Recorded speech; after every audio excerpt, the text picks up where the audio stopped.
KPS विद्यालय परिवार की ओर से आप सभी दोस्तों का हार्दिक स्वागत है, अभिनंदन है। आज हम रासायनिक अभिक्रिया किसे कहते हैं और ये कितने प्रकार की होती है और इनके प्रकारों के बारे में हम विस्तार से अध्ययन करेंगे। सबसे पहले हम जानेंगे कि रासायनिक अभिक्रिया किसे कहते हैं। सबसे पहले हम ध्यान देंगे कि रासायनिक अभिक्रिया किसे कहते हैं। रासायनिक अभिक्रिया वह अभिक्रिया है जिसमें किसी पदार्थ में रासायनिक परिवर्तन करने पर, किसी पदार्थ में अगर हम रासायनिक परिवर्तन कर देते हैं तो उसके रासायनिक परिवर्तन होने पर उसके रासायनिक गुणों में और उसके संगठनों में क्या आ जाती है, भिन्नता आ जाती है, या फिर वो चेंज हो जाती है या फिर परिवर्तन हो जाते हैं। इस घटना को कौन सी घटना कहेंगे? रासायनिक अभिक्रिया। अर्थात हम दूसरे शब्दों में ये भी कह सकते हैं किसी पदार्थ में रासायनिक परिवर्तन होने पर वो परिवर्तन हो जाता है तो उस अभिक्रिया को कौन सी अभिक्रिया कहेंगे? रासायनिक अभिक्रिया। रासायनिक अभिक्रिया मुख्यतः कितने प्रकार की होती है? 5 प्रकार की होती है। सबसे पहले आती है संयोजन, फिर आती है वियोजन, विस्थापन, द्विविस्थापन और रेडॉक्स। रेडॉक्स अभिक्रिया में हम 2 अभिक्रियाएं पढ़ेंगे, अपचयन और उपचयन। अगर हम रासायनिक अभिक्रिया की बात करें तो इसके एग्जाम्पल से हम इस अभिक्रिया को समझ सकते हैं। जैसे दूध है, दूध का अगर दही में जमा दे तो उसके रासायनिक गुणों में और उसके संगठनों में क्या आ जाता है? परिवर्तन आ जाता है। उस अभिक्रिया को कौन सी अभिक्रिया कहेंगे? रासायनिक अभिक्रिया। संयोजन अभिक्रिया। सबसे पहले हम संयोजन अभिक्रिया के बारे में बात करेंगे। संयोजन अभिक्रिया किसे कहते हैं? संयोजन अभिक्रिया में 2 या 2 से अधिक ऐसी रासायनिक अभिक्रिया जिसमें 2 या 2 से अधिक अभिकारक मिलकर किसका निर्माण करते हैं? एकल उत्पादक का निर्माण करते हैं। उस अभिक्रिया को कौन सी अभिक्रिया कहेंगे? संयोजन अभिक्रिया।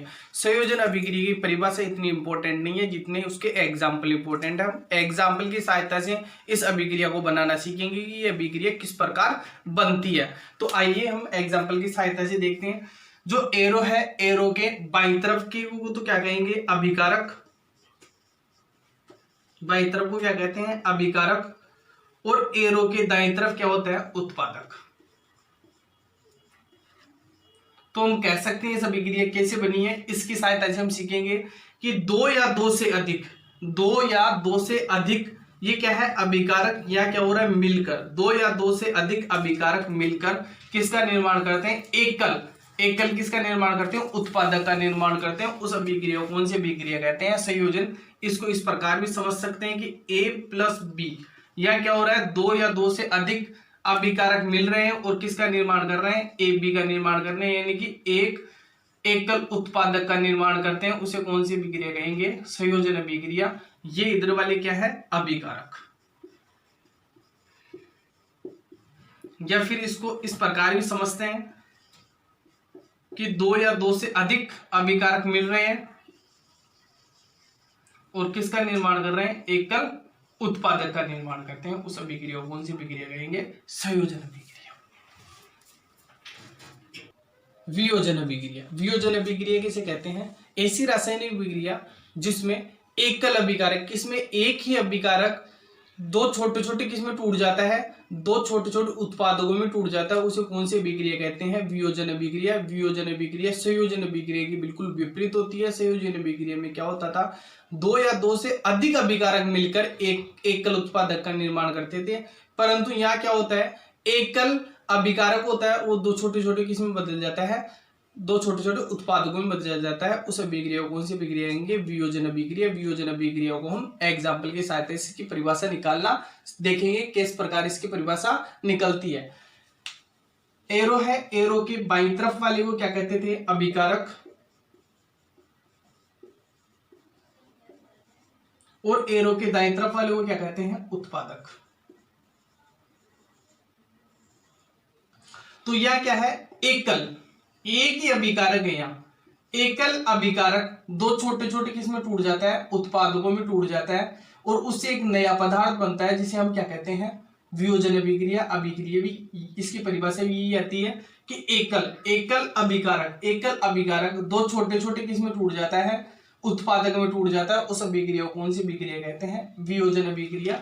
इसको इस प्रकार भी समझ सकते हैं कि ए बी एक जगह था, कोई पदार्थ है और वो 2 छोटे छोटे किसमें टूट जाता है? तत्वों में टूट जाता है, तो उसे कौन सी अभिक्रिया कहते हैं? वियोजन अभिक्रिया। इस प्रकार भी इसको समझ सकते हैं।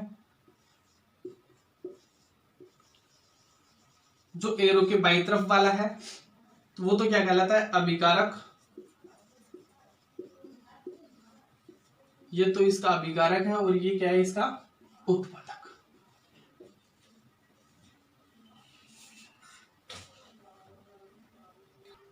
विस्थापन अभिक्रिया किसे कहते हैं? विस्थापन अभिक्रिया उसे कहते हैं ऐसी रासायनिक अभिक्रिया जिसमें एकल अभिकारक के परमाणु या परमाणुओं का समूह दूसरे अभिकारक में उपस्थित परमाणु या परमाणु के समूहों के द्वारा क्या कर दिया जाता है, प्रतिस्थापित कर दिया जाता है। उस अभिक्रिया को हम कौन सी अभिक्रिया कहते हैं?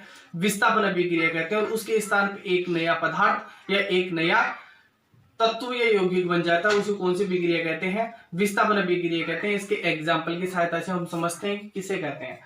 तो यहाँ एग्जाम्पल है CuSO4, ये एकल अभिकारक है। इस एकल अभिकारक में परमाणु या परमाणु का समूह दूसरे अभिकारक के परमाणु या परमाणु के समूह क्या कर देता है, विस्थापित कर देता है। अर्थात हम कह सकते हैं कॉपर सल्फेट के विलयन कैसा रंग का होता है, नीले रंग का होता है। अगर इस नीले रंग के विलयन में जिंक के दाने डाल दिए जाए तो कुछ समय पश्चात धीरे धीरे कॉपर सल्फेट का विलयन क्या हो जाता है, नीला रंग विलुप्त हो जाता है और उसके स्थान पे कॉपर निक्षेपित हो जाता है और एक नया पदार्थ बन जाता है। इसी चीज क्या कहते हैं, ZnSO4 यानी कि जिंक सल्फेट बन जाता है। अर्थात इस अभिक्रिया को ये भी कह सकते हैं कि जो तत्व अधिक अभिक्रियाशील तत्व होगा वो कम क्रियाशील तत्व को क्या कर देगा, प्रतिस्थापित कर देगा। अर्थात यहाँ Cu कम क्रियाशील है और Zn अधिक अभिक्रियाशील तत्व है। अर्थात हम कह सकते हैं कि Cu को प्रतिस्थापित कर देता है, Zn इसको क्या कर देता है,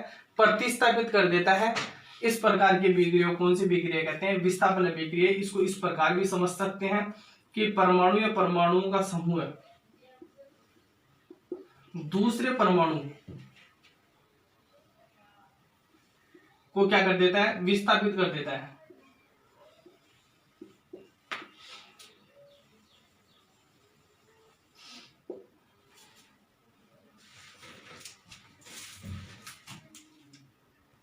द्विविस्थापन अभिक्रिया। द्विविस्थापन अभिक्रिया किसे कहते हैं, ऐसी रासायनिक अभिक्रिया जिसमें एकल अभिकारक में उपस्थित परमाणु या परमाणु के समूह द्वारा दूसरे अभिकारक में उपस्थित परमाणु या परमाणु के द्वारा आपस में परमाणु क्या कर लिया जाता है, आदान प्रदान कर लिया जाता है या फिर विस्थापित कर लिया जाता है। उस अभिक्रिया को कौन सी अभिक्रिया कहते हैं, द्विविस्थापन अभिक्रिया।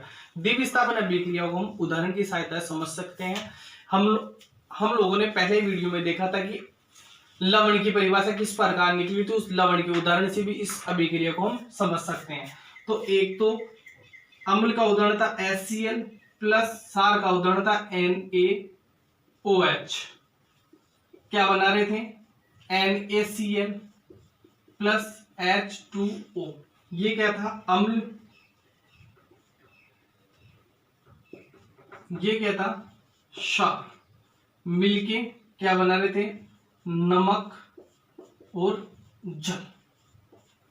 अर्थात हम कह सकते हैं कि इसका एक हाइड्रोजन लास्ट वाले हाइड्रोजन से, मतलब चौथे नंबर के हाइड्रोजन और ऑक्सीजन से क्या कर लेता है, अभिक्रिया कर लेता है और क्या बना लेता है, H2O। अर्थात दो